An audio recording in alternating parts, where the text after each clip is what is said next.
Hechos capítulo 16, versículo 22, lo voy a leer. Enseguida se formó una turba contra Pablo y Silas, y los funcionarios de la ciudad ordenaron que les quitaran la ropa y los golpearan con varas de madera. Los golpearon severamente y después los metieron en la cárcel. Le ordenaron al carcelero que se asegurara de que no escapara. Así que el carcelero los puso en el calabozo de más adentro y les sujetó los pies en el cepo. Alrededor de la medianoche, Pablo y Silas estaban orando y cantando himnos a Dios, y los demás prisioneros escuchaban. De repente hubo un gran terremoto y la cárcel se sacudió hasta sus cimientos. Al instante todas las puertas se abrieron de golpe y a todos los prisioneros se les cayeron las cadenas. El carcelero se despertó y vio las puertas abiertas de par en par. Dio por sentado que los prisioneros se habían escapado, por lo que sacó su espada para matarse. Pero Pablo le gritó: detente, no te mates, estamos todos aquí. El carcelero pidió una luz y corrió al calabozo y cayó temblando ante Pablo y Silas. Después los sacó y les preguntó: señores, ¿qué debo hacer para ser salvo? Ellos le contestaron: cree en el Señor Jesús y serás salvo junto con todo lo de tu casa. Y le presentaron la palabra del Señor tanto a él como a todos los que vivían en su casa. Bueno, muy bien, Hechos capítulo 16, del 22 al 32 va a ser nuestro texto base. Juan 16, 33, pero no se vayan de ahí para que lo tengan, nos dice: Jesús dijo, en el mundo ustedes van a tener aflicción. En el mundo ustedes van a tener pruebas y tristezas, dice otra versión. Jesús advierte que para los seres humanos es inevitable que no pasemos por momentos difíciles.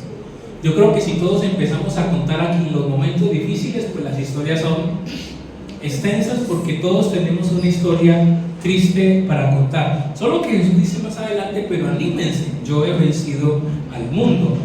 Pero todos pasamos por momentos de tristeza. Es más, tal vez usted hoy está pasando por alguna situación que le aqueja, que le quita la paz, cosas que a veces uno no se prepara para que le llegue la crisis, pero la crisis le llega a uno, ya sea por la pérdida de un ser querido, ya sea por una enfermedad, ya sea por una pérdida de trabajo, ya sea por una crisis de familia, o por una crisis de pareja, o una crisis con nuestros padres, o los chicos viven crisis en el colegio, ¿cierto? Porque por todos los retos, por el tema del bullying, que siempre existió, ¿cierto?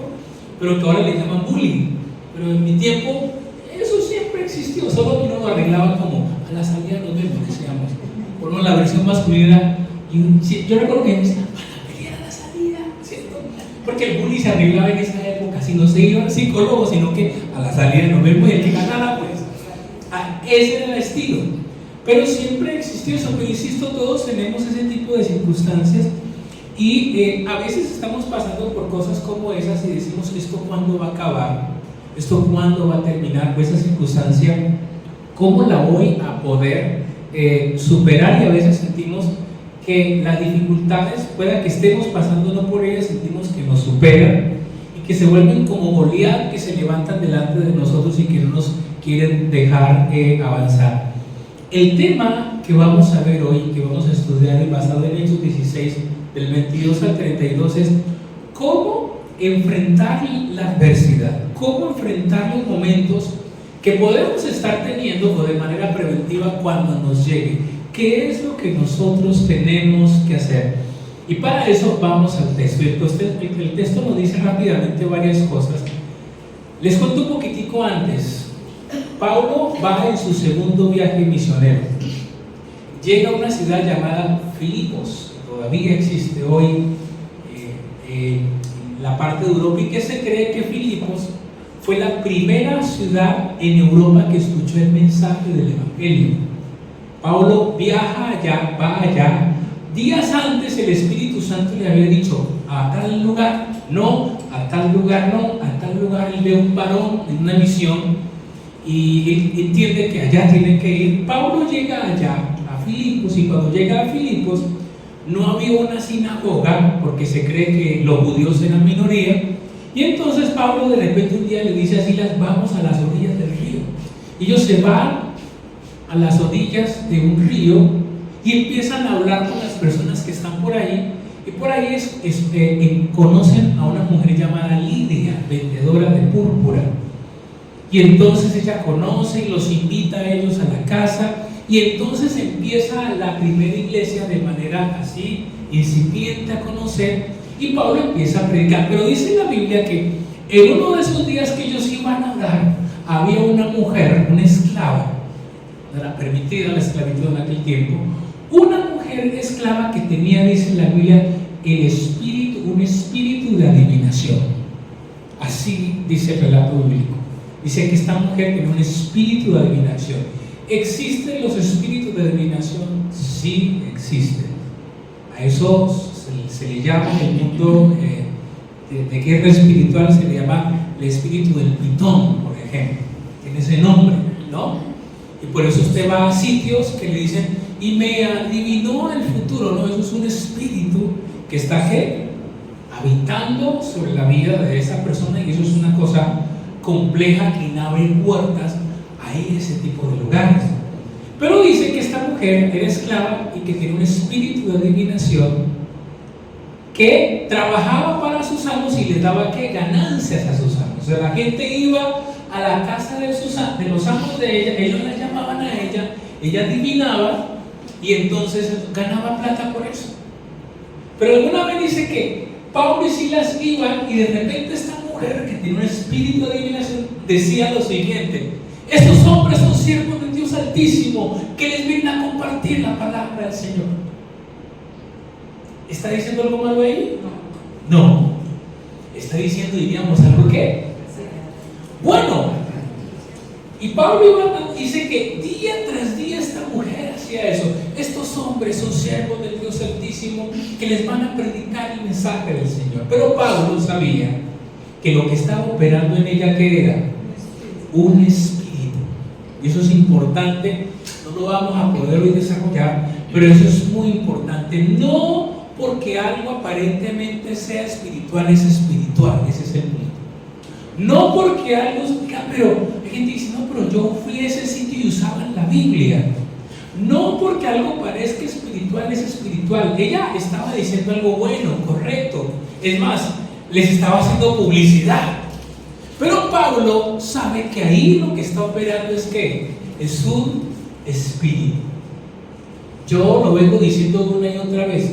Una de las necesidades más grandes de estas épocas es tener discernimiento como nunca antes, porque la Biblia es clara que dice que Satanás se desplaza como ángel de luz. Y entonces hoy, como nunca antes, en la era de la información, de la hiperinformación, y más de la hiperinformación post pandemia, donde la gente conoció que no había solamente su iglesia, sino que había un universo de iglesias a las cuales oír y escuchar, lo cual no es malo. El tema es cómo yo discierno lo que viene de Dios y lo que no viene de Dios. Pero bueno, no es el punto de lo que vamos a ver hoy. Pablo, ¿qué hace? En una de esas que ya todos los días dice, Pablo gira y le dice, en el nombre de Jesús, y ora y expulsa el demonio, ¿cierto? Y yo me imagino que en una de las noches que llaman a la esclava para que adivine, la esclava dice, no, yo ya no sé adivinar. ¿Qué pasó? No, ellos, los que pasaban por aquí, oraron por mí. ¿Y para qué ha dicho eso? Los amos que hicieron se enojaron porque dice la Biblia que se fue la fuente de ¿qué?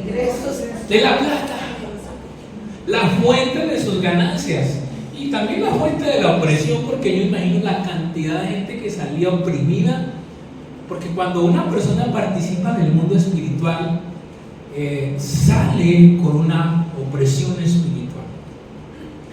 Entonces dice que se fue la fuente de sus ganancias, ellos se enojaron y se van contra quién, contra Pablo y Silas, y los agarran, ¿cierto?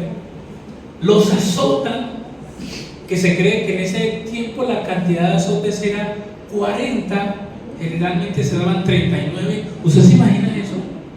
Les quitaban la ropa y empecé, 1, 2, y ellos, ¿cierto? Y hago un paréntesis, por hacer la voluntad de Dios, ¿no? Porque están haciendo la voluntad de Dios, que es lo que vamos a ir entrando en materia. Y son castigados y son metidos. Luego son, claro, se alborota la gente, ¿cierto? Los cogen y dicen: estos hombres están enseñando cosas prohibidas que nos impide Roma. Porque Filipos era una colonia romana. Entonces, obviamente, crean un falso testimonio, una falsa acusación. Y entonces dicen que ellos están enseñando lo que era incorrecto, mentiras, que les quitaron la fuente de la ganancia. Y azotan a Pablo y a Silas, y además de eso los meten a una cárcel, los meten a lo más adentro. ¿Qué era un cepo? 2 pedazos de tablas con orificios, donde, o a veces, como aparece una imagen, le metían la cabeza y las manos. En el caso de la Biblia dice que le metieron, ¿qué? Los pies. Ellos quedaban con los pies metidos. ¿Sí lo vieron ya por ahí? Porque, mire que es interesante, ¿no? Muy bien. Mire que cuando uno lee, ahora les veo las caras que dicen: uy, Dios mío. Claro, porque cuando uno ve la imagen es distinto. ¿Sí la encontraste? Horrible eso. Algo así, claro, les metían los pies. Generalmente, ¿qué hacían? Generalmente los ponían muchas veces en una plaza pública con los pies en un cepo, y todo el que pasaba por ahí los escupía, les decía de todo. Bueno, a estos no los ponen a la plaza pública, los llevan a una cárcel, los meten en la parte más adentro. Y si usted quiere, ponga Pablo y Silas en el cepo y van a salir imágenes de más o menos cómo ellos estaban. Entonces van a estar encadenados con los pies en el cepo. Los látigos, por ejemplo, como la película de la Pasión de Cristo, eran de un hueso muy particular, el lazo para que rasgara la piel. O sea, uno lee la Biblia y no alcanza a dimensionar, pero a donde quiero que sigamos avanzando tiene que ver con ¿qué? Con todo lo que pasó. Y yo quiero que entremos en materia con el estudio que vamos a hacer. Y el primer punto tiene que ver con que Pablo y Silas están haciendo la voluntad de Dios. Pablo y Silas están haciendo la voluntad de Dios. Pero es lo que yo le quiero decir hoy a usted, y es: hacer la voluntad de Dios muchas veces puede traerle a usted confrontación espiritual. Es el primer punto. Hacer la voluntad de Dios puede que traiga confrontación espiritual, porque ellos están haciendo ¿qué? Lo correcto. Es más, Pablo ora y libera a la mujer que está con un demonio. Uno, ¿qué debería de haber esperado? Que ella como estuviera agradecida. No, pero no les interesaba eso. Entonces, hacer la voluntad de Dios puede traer confrontación espiritual. Usted muchas veces dice: pero si yo estoy haciendo esto, ¿por qué está pasando esto? Porque al enemigo no le gusta que usted haga la voluntad de Dios. Y usted puede entrar sin querer queriendo, como el chapulín, en confrontación espiritual, porque usted ha querido hacer la voluntad de Dios. Entonces eso al mundo espiritual no le gusta, que usted empiece a hacer la voluntad de Dios. Y pueden haber diferentes tipos de ¿qué? De ataques a su vida a nivel espiritual, que usted dice: pero esto no es normal. O de pronto salgo de una y entro ¿qué? Entro en otro problema. Y entonces una de las razones es esa. Claro, ellos están haciendo la voluntad de Dios, pero eso obviamente, claro, alborota la atmósfera espiritual. Y lo segundo que les quiero decir es que cuando usted hace la voluntad de Dios y eso alborota el mundo espiritual, pues el mundo espiritual del mal puede que reaccionar contra su vida cuando usted decida hacer la voluntad de Dios. En este caso, ¿qué hicieron? Los amos de la esclava y de los esclavos y la gente quiso atacar ¿a quién? A Pablo y a Silas. ¿Quiere usted no ser atacado por Satanás? Listo, no haga nada, ¿cierto? No, haga lo que él quiere, él no lo va a atacar a usted. Pero si usted se decide a ser un cristiano verdadero, yo le quiero decir que parte del paquete es que usted puede ser atacado.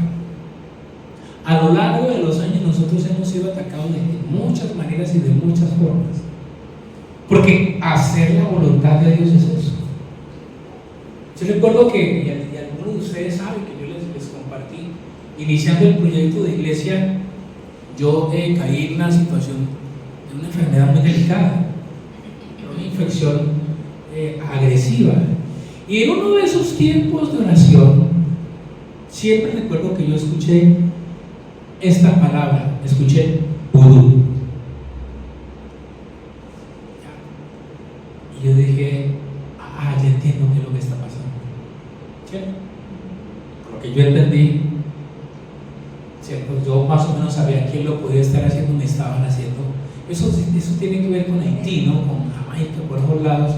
Eso es un tema serio y eso es real. Entonces ya sabía yo cómo orar y por qué orar. Ahora, todo es espiritual y el diablo no necesariamente. Pero cuando usted se decide a hacer la voluntad de Dios y usted decide confrontar, porque Pablo pudo haber que no confrontado a esa mujer. Ahí sí no le hagamos cuidado a esa vieja. No le hagamos cuidado, dejémosla ya a ella.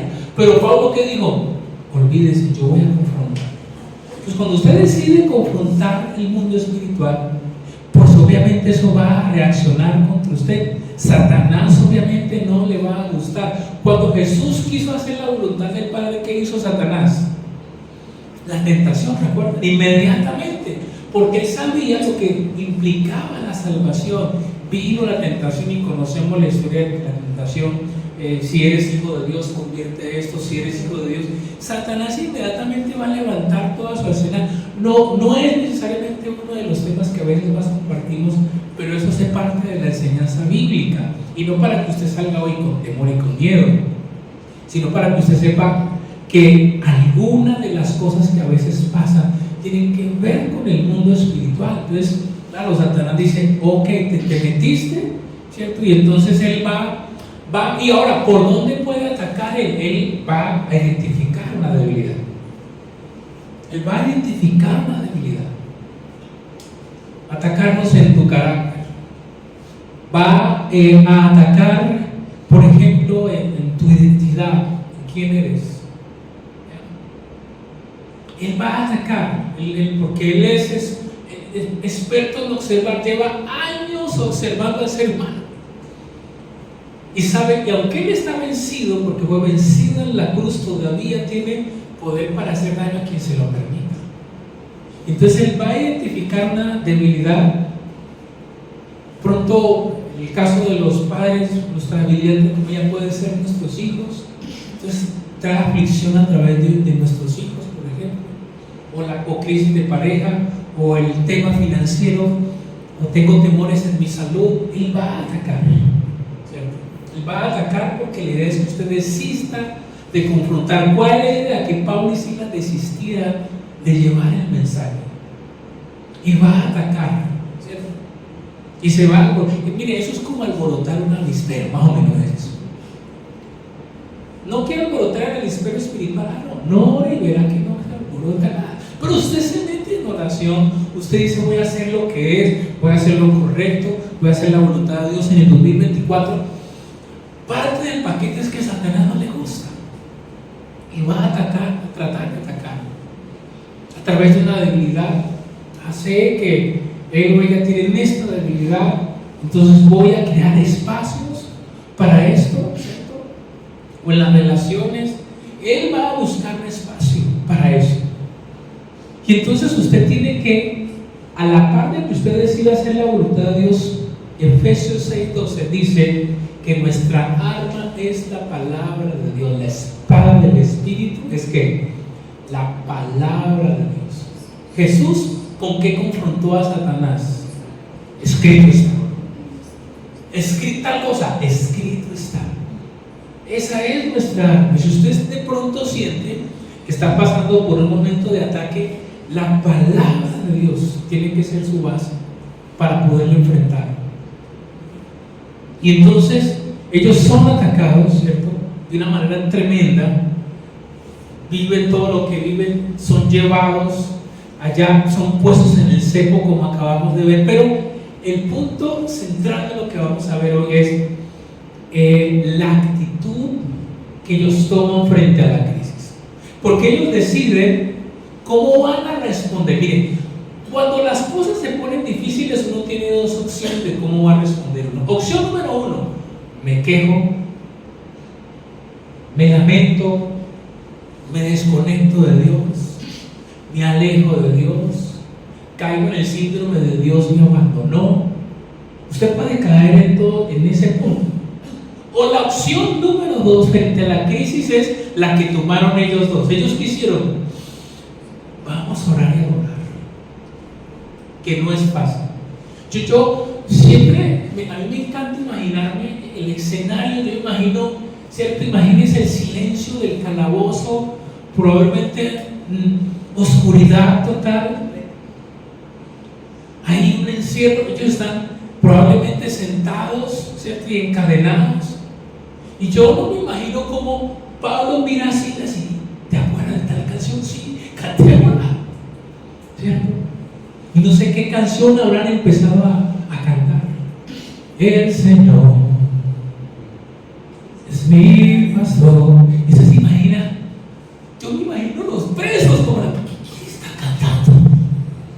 Los presos a la cárcel.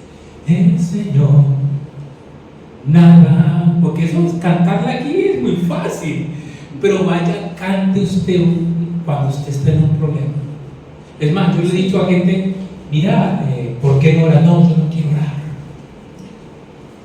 no tengo ganas de orar. ¿Cómo me dice que ore?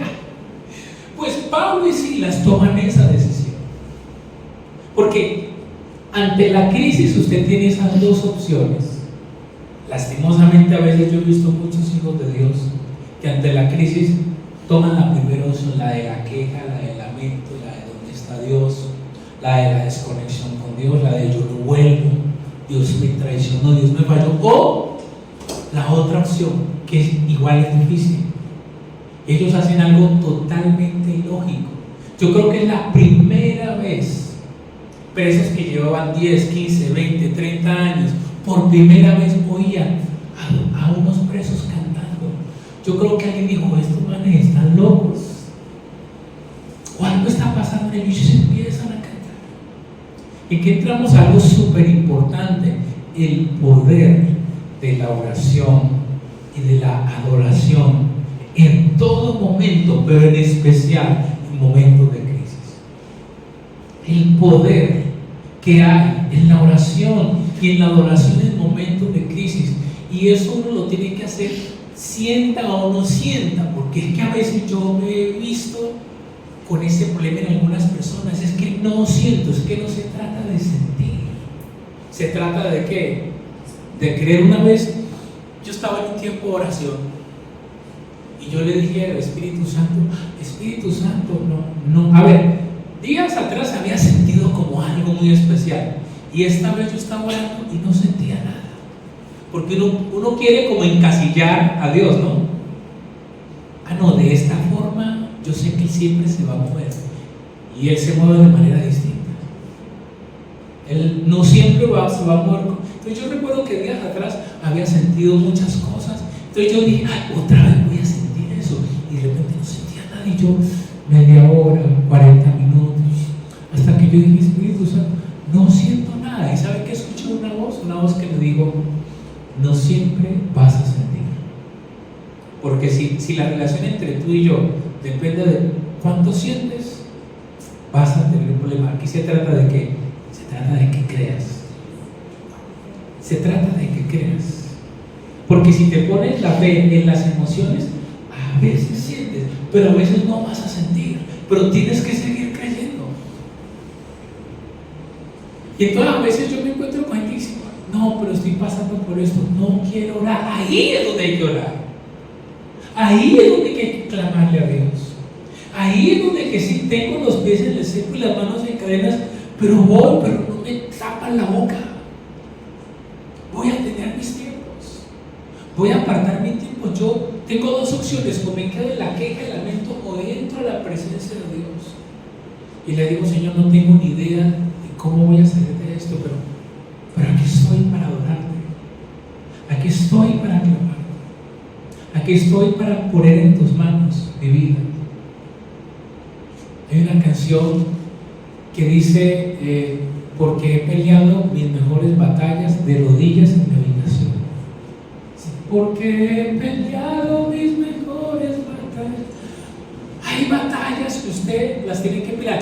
Y le quiero decir algo, y nadie más va a estar allí.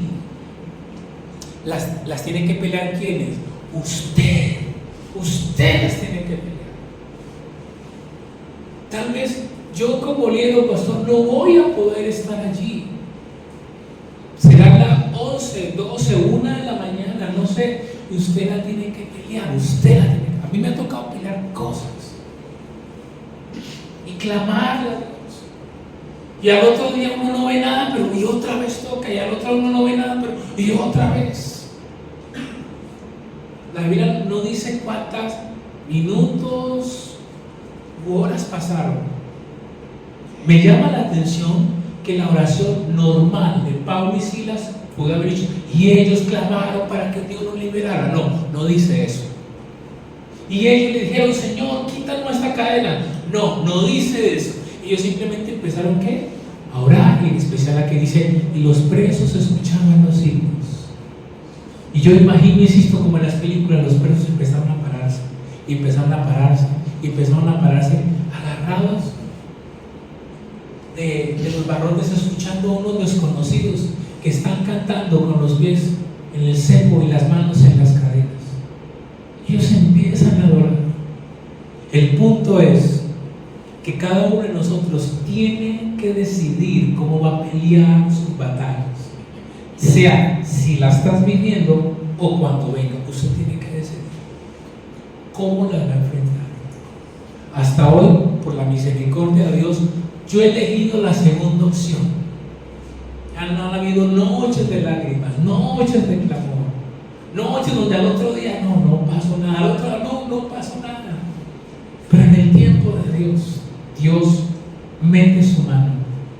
Pero mi decisión ha sido tratar, porque para uno es muy fácil la queja, pero tratar de no, Señor, yo sé que tú eres fiel, yo sé que tú eres bueno, yo sé que tú no eres mentiroso, tú eres un padre irresponsable que trae un hijo y lo tira a la vera del camino. Señor, yo soy tu hijo. Y ese ha sido nuestro clamor. Y así han habido muchas cosas. Claro, porque Satanás no quiere que usted clame. Él es usted, no se lo puede quitar. Satanás podrá aprisionarlo, frenarlo, pero hay algo que Satanás no le puede quitar a usted, y es su oración y su comunión con Dios. Eso no se lo puede quitar a usted. Y para que se rompan cadenas, eso tiene que suceder. Y entonces ellos toman la decisión.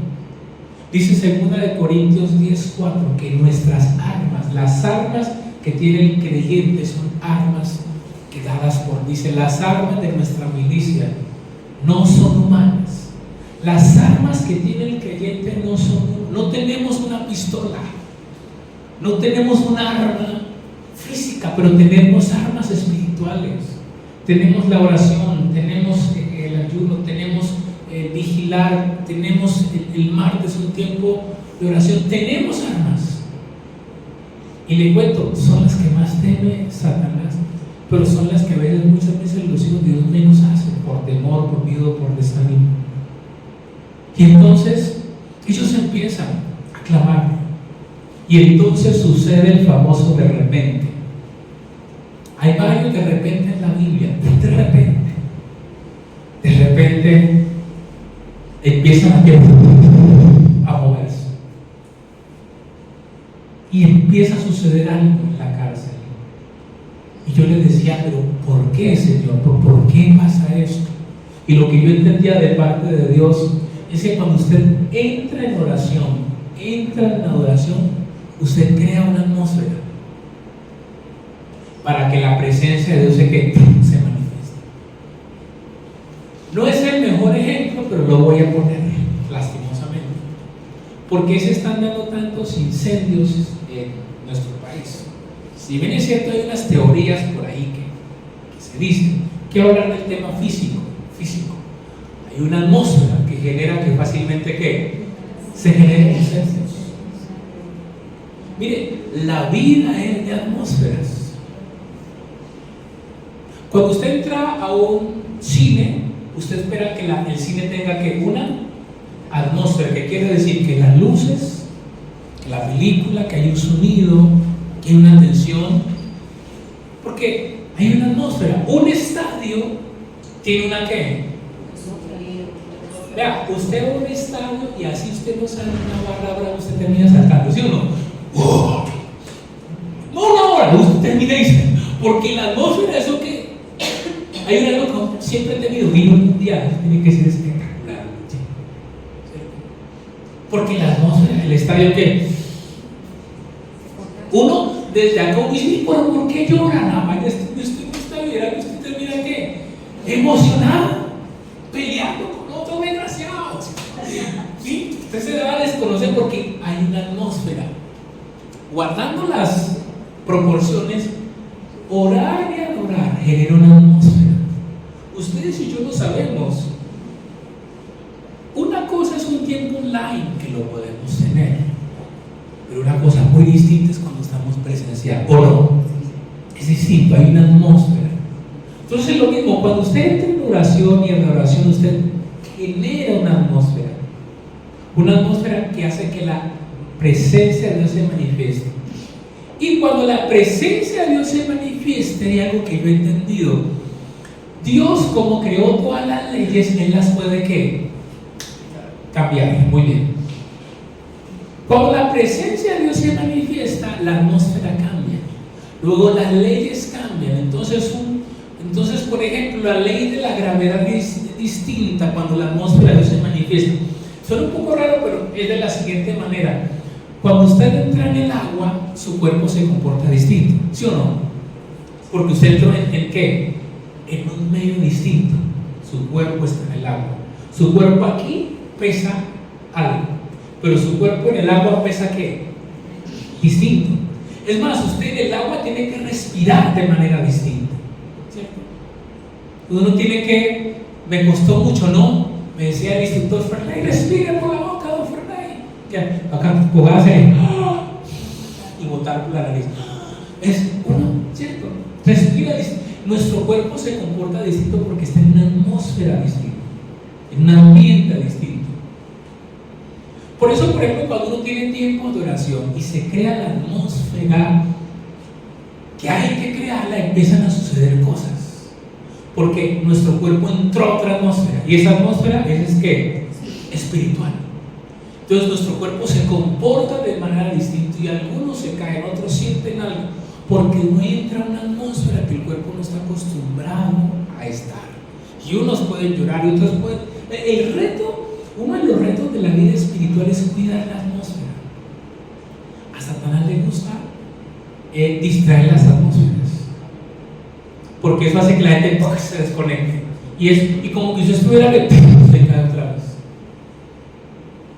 Pero volviendo al punto, el punto es que la oración y la adoración crean una atmósfera. Cuando se crea la atmósfera, milagros suceden. En este caso, ¿qué pasó? Las puertas que yo imagino se abrieron como las películas. ¿Te imaginas un preso en una cárcel y de repente siente que la puerta y eso se abre? Y además de eso dice el látigo que las cadenas, ¿qué pasó? Se cayeron. Increíble lo que puede suceder cuando usted, independiente de la adversidad que esté, usted dice, yo voy a responder como hicieron Pablo y Silas. Yo voy a usar un arma. Ellos usaron el arma de la oración y la adoración, pero hay más armas espirituales. Yo voy a usar esta arma. Voy a confiar y creer que Dios va a hacer su obra de una manera especial. Y entonces sucede el milagro, hay liberación, las cadenas se caen, ¿cierto? Y entonces uno empieza a ver la gloria de Dios de una manera muy especial. Primera de Timoteo 6:12, Pablo le dice a Timoteo, pelea la batalla de la fe. ¿Qué es lo que yo tengo que hacer entonces? Pelee su batalla. Vuelvo y se lo digo, nadie la va a pelear por usted. En la iglesia ayudamos, damos un mensaje, pero no podré ir yo a pelear su batalla. Usted la tiene que pelear. Y Timoteo le dice, Pablo dice, Timoteo, pelea la batalla. Timoteo, tienes que pelear tu batalla. Tienes que pelear tu batalla. Tienes que ir a la guerra. Que yo pensaba, ¿qué es una batalla? Pues eso suena evidente, pero es un conflicto entre dos fuerzas. Las fuerzas del mal y nosotros de la mano de Dios. Y entonces ellos claman a Dios y se genera, diría yo, una onda expansiva, tremendo. Uno creería que a quién solamente debió caérsele las cadenas. Solo a Pablo, pero no fue así. ¿Sabe por qué? Porque esa atmósfera bendice a otros, trae bendición a nuestra casa, trae bendición a los que están cerca de nosotros. Esos presos no tenían a Cristo, no sabían de Dios, pero hubo libertad en ellos, porque eso es una onda expansiva que se extiende, que se irradia espiritualmente, que la gente empieza a querer hablar más con usted, a decirle, no sé, mira, ora por mí. Yo siento que cuando estoy con vos hay algo distinto, porque eso se va expandiendo, se va irradiando. Pero usted tiene que tomar la decisión.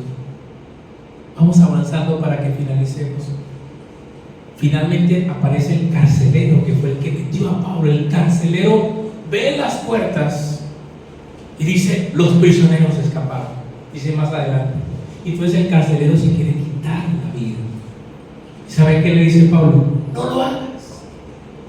Y mientras yo estudiaba esto, yo entendía algo. Hay gente que se quiere quitar la vida. En Colombia está aumentando el suicidio. Hace pocos días leí yo una noticia en Cali que hubo unos suicidios simultáneos de una semana. Cali es la ciudad de la salsa, la parranda, la alegría. Eso no escuchaba eso allá nunca. Tremendo. Es un fenómeno que viene pasando post pandemia. Hay gente que no quiere vivir, pero que si nosotros estamos conectados vamos a poder decir, mira, no lo hagas. Dios a mí me ayudó y te puede ayudar. El carcelero se quería matar y Pablo dijo, no lo hagas. Hay alguien que está esperando que usted le diga, que no tome esa decisión rara, pero usted está allí para hacerlo.